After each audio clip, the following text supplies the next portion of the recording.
ஆயிரக்கணக்கான ஆண்டுகளா புழக்கத்துல இருக்கும் ஒரு மொழியை பேசுவதை கற்பனை செய்து பாருங்கள். தமிழ் வெறும் வார்த்தைகள் மட்டுமல்ல, அது கோடிக்கணக்கான மக்களின் இதய துடிப்பு. பண்டைய கவிதைகள் முதல் இன்னை பாடல்கள் வரை அது பாரம்பரியத்தையும் நவீன வாழ்க்கையும் ஒன்னா பிணைக்குது. நீங்கள் வீட்டில் இருந்தாலும் வெளிநாட்டில் இருந்தாலும் அல்லது இப்போதுதான் கற்றாலும் தமிழ் பேசுவது உங்களை ஒரு துடிப்பான உலளாவிய குடன் இணைக்கிறது. உங்கள் வேர்களை கொண்டாடுங்கள், உங்கள் கலாச்சாரத்தை முன்னெடுத்து செல்லுங்கள், மேலும் இந்த மரபை உயிர்ப்புட வச்சிருங்கள். ஒவ்வொரு வார்த்தையா தமிழ் பேசுவர் என்பதில் பெருமையா?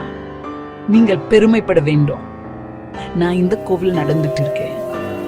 இந்த கோவில் எங்கள் பாரம்பரியத்தின் ஒரு முக்கியமான பகுதியா. இங்கு நடந்த நிகழ்வுகள் மற்றும் வரலாறு எங்களை பெருமைப்பட வைக்கின்றன.